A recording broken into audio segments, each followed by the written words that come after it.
Ya, sudah terhubung kembali dengan Pak Indra Krismiyaji. Selamat pagi Pak Indra. Selamat pagi, Teh Nancy, apa kabar? Baik, Alhamdulillah.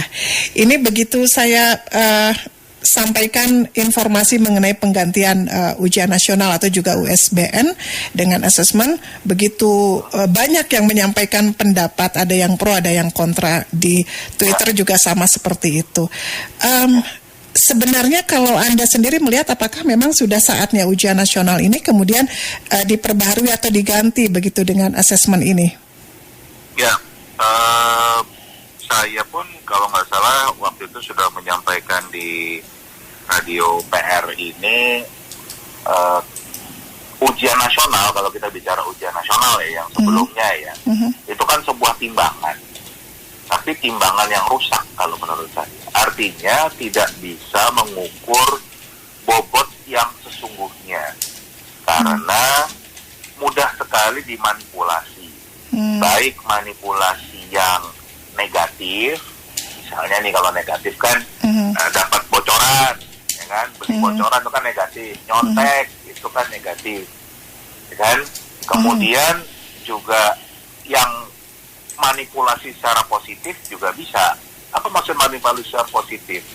Dengan model belajar ala bimbel, ala guru privat, guru les, yang artinya bukan diajarin ilmunya, tapi diajarin bagaimana cara mengerjakan soal supaya nilainya bagus, kan begitu. Jadi drilling soal, bukan mempelajari ilmunya, yang akhirnya nggak ada manfaatnya, karena manfaatnya cuma bisa mengerjakan soal, ya kan?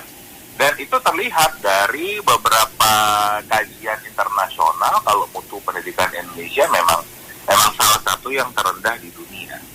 Jadi kalau kita bicara alat ukurnya harus diganti, setuju, ya kan? Dan itu semua orang sebetulnya, semua pegiat pendidikan, praktisi pendidikan itu sepakat kalau alat ukurnya harus diganti.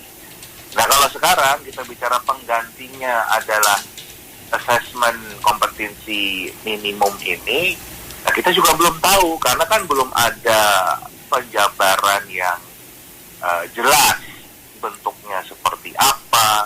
Yang kita dengar itu adalah mengcopy paste model tes PISA.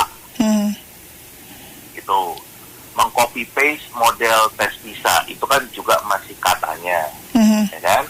Nah, apakah itu adalah alat ukur yang cocok? Ya kita belum tahu juga, kan begitu. Karena juga nanti dengan model ini adalah yang dinilai bukan siswanya, tetapi sekolahnya, kan gitu. Karena modelnya model PISA, kan gitu.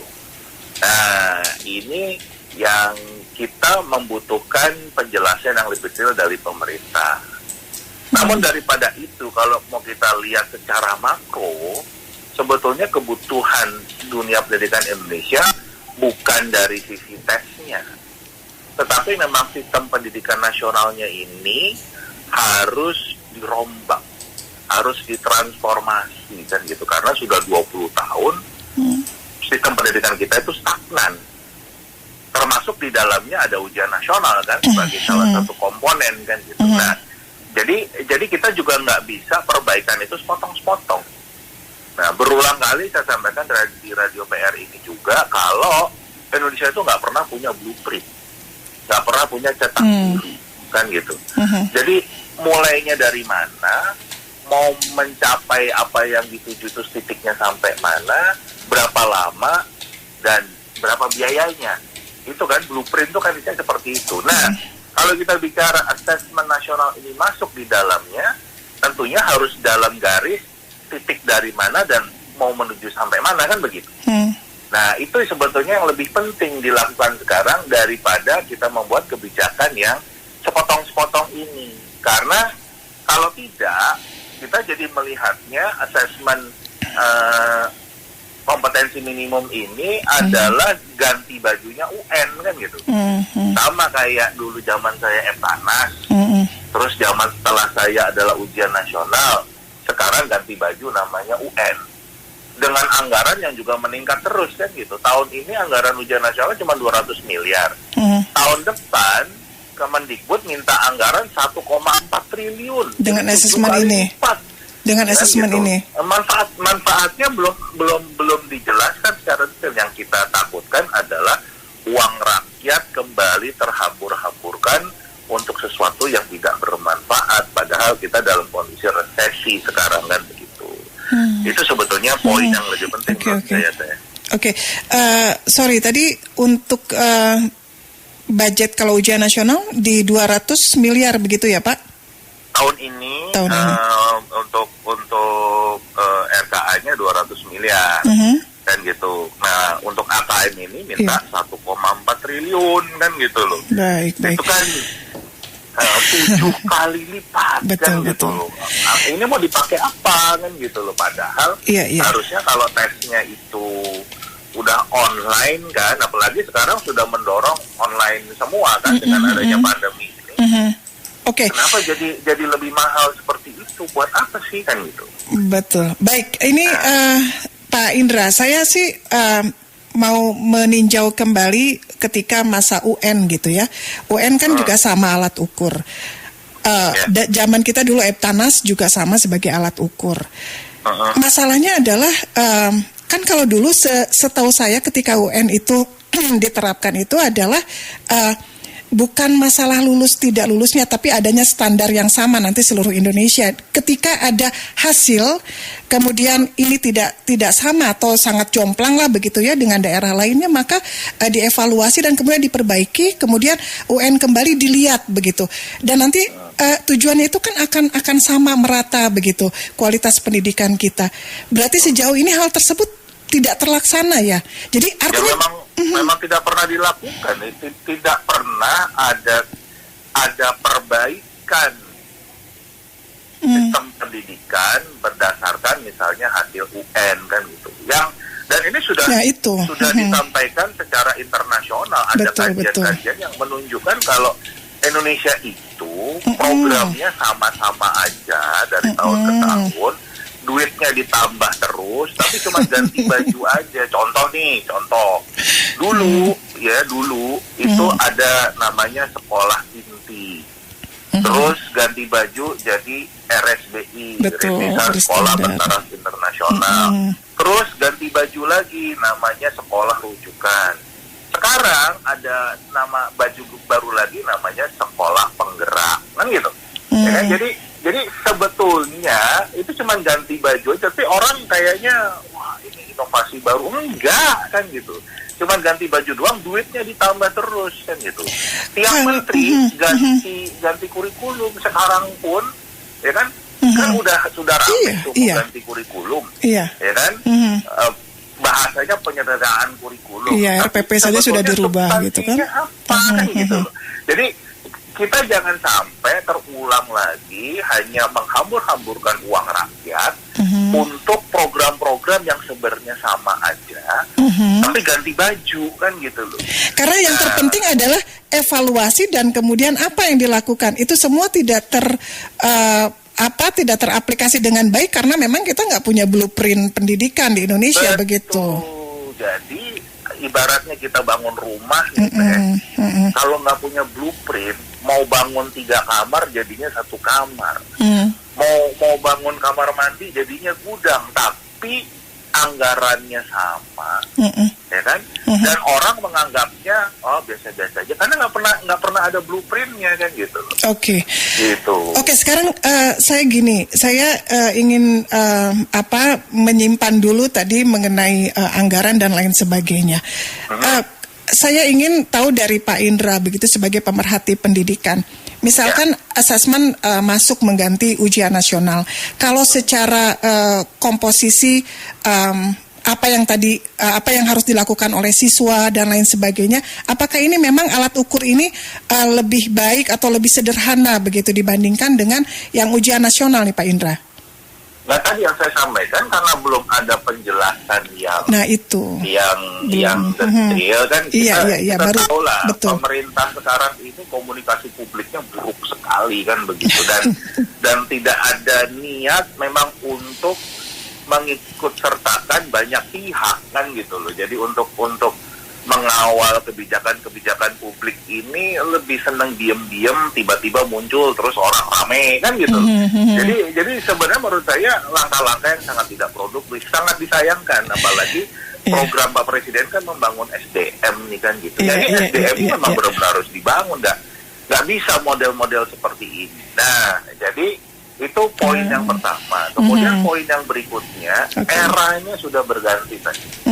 Era sekarang ini bukan lagi era yang didorong oleh industri manufaktur. Ya kan? Kalau era saya dulu adalah industri manufaktur. Jadi agak berbeda tantangan. Era sekarang ini kan era inovasi. Era inovasi itu kan berarti sesuatu yang belum ada kita buat menjadi ada. Ya kan? Berarti kan tidak bisa dibuat istilahnya, oh standarnya harus segini nih. Karena justru harus yang kita dorong adalah sesuatu yang baru terus. Nah, itulah kenapa era sekarang itu model pembelajaran yang pas itu disebut dengan STEAM, Science, Teknologi, Engineering, Art, dan Matematika yang terintegrasi menjadi satu. Dan itu bentuknya adalah karya. Jadi bukan teori, bukan terus soal, terus ya, kamu nilainya 10, kamu nilainya 7, kamu bukan begitu. Tapi harus ada karya, karena kan inovasi. Nah, itu yang disebut dengan project based learning. Dan tentunya model assessment-nya adalah portofolio. Berapa banyak dia bisa menciptakan karya-karya baru, kan begitu. Dan tentunya nggak bisa dinilai, oh karyanya bagus nih. Bagusnya dari mana? Standarnya apa kan gitu kan?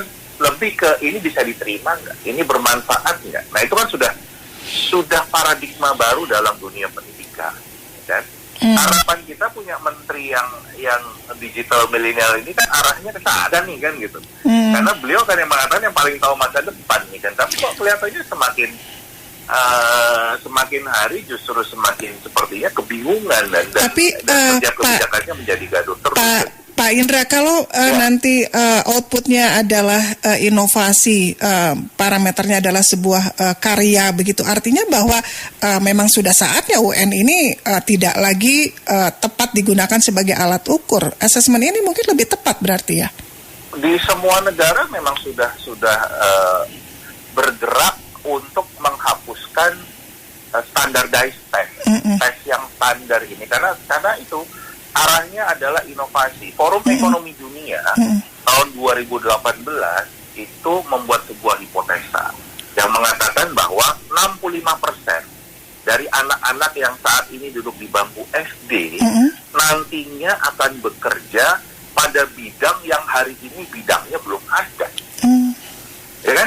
Jadi betul-betul sisa pekerjaan yang ada di masa depan tinggal 35% nih. Kan gitu. Yang 65% itu harus sesuatu yang baru. Jadi kan betul-betul anak-anak kitanya harus kita siapkan untuk menjadi inovator, mencipta, bukan sesuatu yang menghafal, ada kunci jawabannya kan gitu.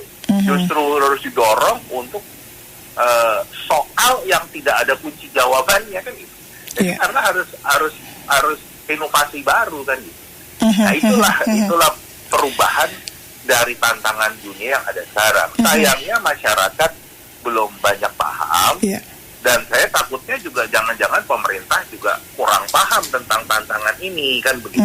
Itu yang harus segera kita adjust, ya kan, supaya betul-betul program pembangunan SDM itu bukan cuma retorika, tapi betul-betul kita siapkan, karena kita punya bahaya besar loh.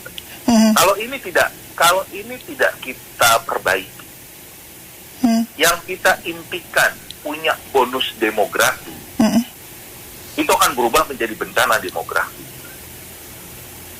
Kenapa? Karena kita akan punya banyak, ya kan, sumber daya manusia di usia produktif, tetapi mereka tidak siap menghadapi tantangan di eranya.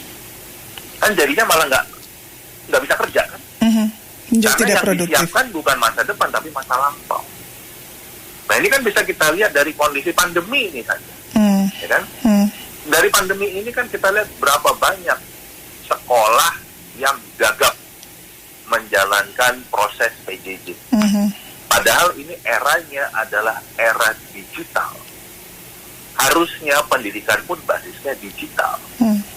Tapi semua masih bermimpi untuk kembali ke tatap muka. Bahkan Kementerian Pendidikan pun, ya kan, mendorong untuk sekolah buka, kan gitu.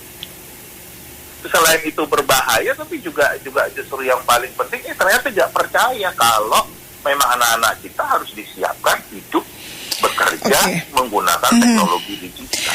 Pak Indra, kalau memang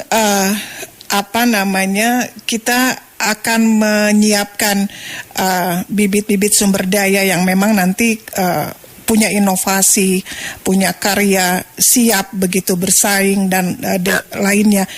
Modal untuk pendidikan sendiri yang paling utama agar outputnya nanti adalah sebuah karya, sebuah inovasi. Karena toh kita juga punya loh Pak, SMK cukup lengkap juga begitu. Mau nyari apa sih, bidang pertanian, bidang sampai hal-hal yang perkapalan juga ada gitu. Artinya kan bahwa di situ sebenarnya sudah terkonsep, sudah ada gitu loh Pak.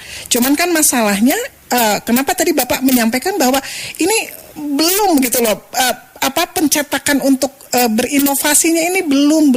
Jadi apa dong yang harus diperbaiki di awal ini sebagai modal gitu loh Pak Indra? Nah, contoh kalau tadi Tenensi mengatakan kita udah banyak SMK, betul. SMK kita sekarang banyak sekali kan begitu. Tapi tadi tidak di mapping, tidak diperhatikan sesuai dengan kebutuhan. Misalnya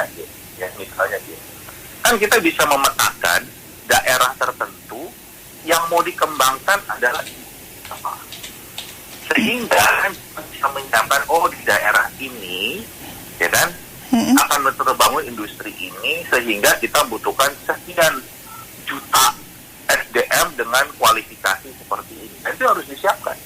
Itu kalau kita bicara model pendidikan vokasi seperti kita seperti itu. Nah, yang saya temui ini contoh, saya nggak nyebut daerahnya, ada daerah kepulauan. Ternyata mereka baru dibangun PSN di bawah adalah pertanian. Bayangin, sebuah kepulauan yang dibangun adalah SMK pertanian kan gitu. Jadi ini ya mau bertani di mana kan begitu. Jadi dari sisi anggaran pemerintah tadi, bangun sekolah itu, kita punya SMK baru. Nah, tapi apakah cocok? Yang kedua adalah terus tenaga Oke, Pak banyak hal yang tidak Pak Indra ini karena terbatasnya waktu, sebenarnya saya ingin juga menanyakan apa adanya relevansi dengan Undang-Undang Cipta Kerja yang mendatangkan banyak investor. Apakah ini juga artinya mencetak kita hanya sebagai buruh atau sebagai karyawan begitu? Tapi waktunya sangat tidak cukup. Saya ingin tahu dulu nih Pak Indra. Jadi saya deh gitu ya sebagai orang tua siswa, karena ini banyak pendengar PR juga yang masuk ke dalam gitu, harus seperti apa begitu Pak, dengan akan adanya perubahan ini begitu dari UN menjadi asesmen. Bahkan banyak yang menyampaikan asesmen itu apa sih, Tenensi, saya nggak ngerti gitu. Jadi kan tadi karena tidak ada jadi saya sih berharap memang pemerintah itu memperbaikilah komunikasi publiknya. Ini tuh bukan perusahaan mereka sendiri kan gitu, tapi ini adalah kepentingan publik, harus ada komunikasi publik dengan baik, dan masyarakat juga harus diedukasi kalau terjadi perubahan paradigma dari tantangan era industri 4.0 ini. Jadi kita harus menyiapkan anak-anak kita seperti apa, kekurangan kita di mana kan gitu, saya katakan titiknya itu mulai dari mana sih kan gitu, apa yang harus diperbaiki, apa yang bisa dilakukan oleh orang tua di rumah. Kalau sekarang kan orang tua itu kan masih berpikirnya udahlah urusan pendidikan kita outsource aja, kita serahkan ke sekolah, kita serahkan ke guru bimbel, ke guru les. Nah itu itu jelas justru memperburuk kondisi. Hasil berupa nilai dengan dipatok hanya bahasa Inggris, matematika, bahasa Indonesia begitu ya. Dan tadi yang saya katakan yang disiapkan adalah mengerjakan soal. Ilmunya, Oke. Tapi betul Pak. Dengan cipta kerja ini satu hal yang penting. Ini kita tadi yang punya bahaya besar kan gitu. Dengan adanya undang-undang cipta kerja, itu akan membuka investasi dari luar negeri kan. Betul. Tapi kalau SDM kita tadi tidak disiapkan, akhirnya investasi ini justru membawa SDM dari luar negeri. Jadi itu yang semakin berbahaya. Iya, ini juga menjadi tantangan baru.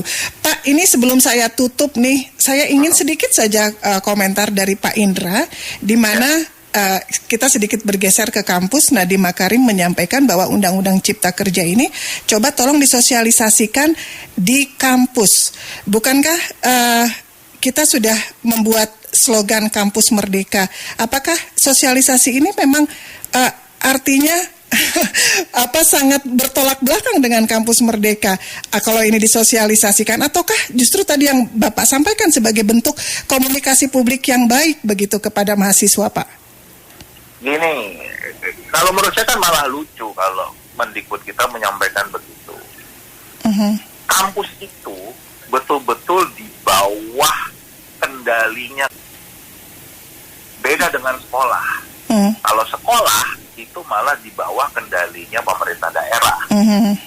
Nah, berarti kalau sekarang beliau mengatakan tidak ada sosialisasi, belum ada sosialisasi tentang cipta kerja, undang-undang cipta kerja, ya itu kesalahan tim beliau kan begitu. Yang tadi saya katakan, komunikasi publiknya buruk sekali.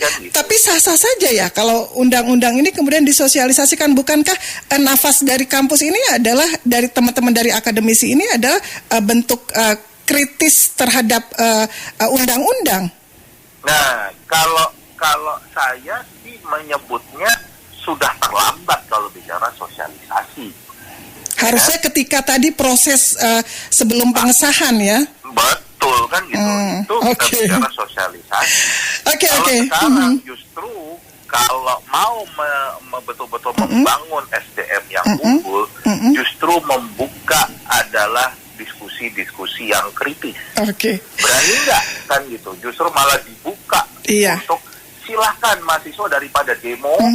Dibuka ya, karena ada 79 poin dan itu sebenarnya bisa mengundang banyak stakeholder untuk kita berdiskusi di dalam. Kita bikin aja diskusi online kan gitu. Pak Indra, terima kasih banyak. Sayang terbatas waktu, nanti kita berbincang kembali. Kita ini baru sedikit saja untuk coba meninjau begitu bagaimana ada pergantian UN dan juga dengan asesmen ini.